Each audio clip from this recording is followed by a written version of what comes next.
नमस्कार दोस्तों, स्वागत है आपका YouTube चैनल भगवान लोक में। अगर आप भगवान के बीच विश्वास रखते हैं तो चैनल सब्सक्राइब कर लो और वीडियो लाइक कर। मृत्यु जीवन का अटल सत्य है, यानी जिसका जन्म हुआ है उसकी मृत्यु निश्चित है।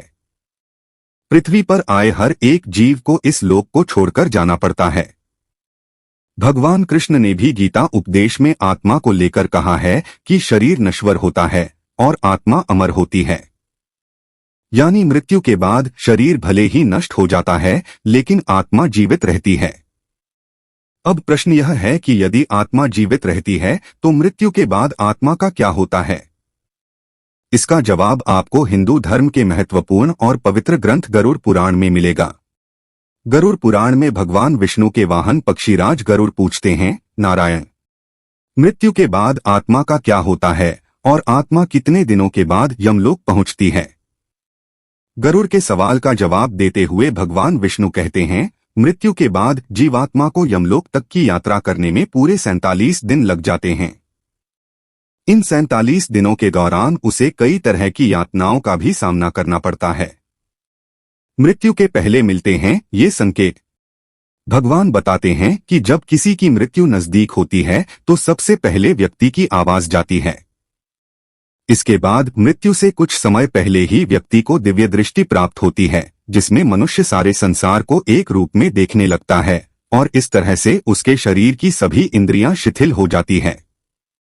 जब व्यक्ति की मृत्यु हो जाती है तो यमलोक से 2 दूत आते हैं और दूतों को देख आत्मा शरीर का त्याग कर बाहर निकल जाती है।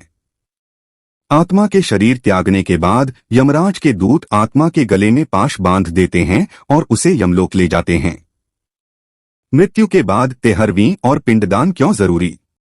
मृतक व्यक्ति ने यदि अपने जीवन में पाप कर्म किए होंगे तो यमदूत पापी आत्मा को गर्म वायु और अंधेरे रास्ते से यमलोक ले जाते हैं और मार्ग में उसे कई तरह की यातनाएं झेलनी पड़ती है। इसके बाद आत्मा को आकाश मार्ग से वापस उसके घर छोड़ दिया जाता है।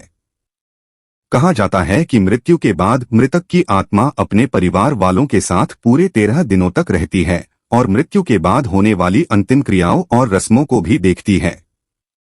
13 दिन बाद जब आत्मा का पिंडदान, 13वीं और ब्राह्मण भोज आदि किया जाता है तो इसके बाद यमराज के यमदूत आत्मा को फिर से लेने के लिए आते हैं।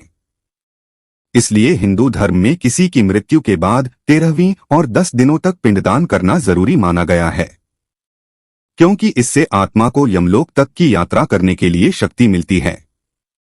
लेकिन इसके बाद भी यमलोक तक की यात्रा आत्मा के लिए आसान नहीं होती है।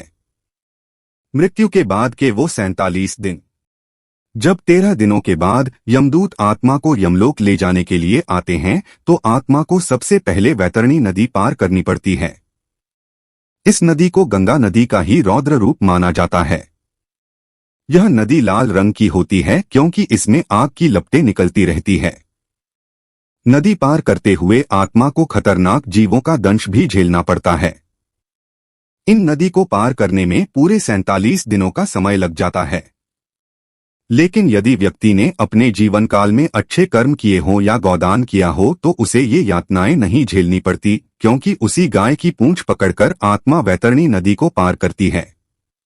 वैतरणी नदी को पार करने के बाद जब आत्मा यमलोक पहुंचती है तो यहाँ यमराज उसके कर्मों का लेखा जोखा करते हैं। इस तरह से जीवन काल में किए कर्मों के अनुसार यमराज आत्मा को स्वर्ग या नरक में भेजते हैं। इसलिए व्यक्ति को अपने जीवन में हमेशा अच्छे कर्म करने चाहिए, क्योंकि अच्छे कर्मों का फल न सिर्फ जीवन बल्कि मृत्यु के बाद भी मिलता है। मृत्यु के बाद आपके कर्म ही आपके साथ जाते हैं। वीडियो देखने के लिए धन्यवाद।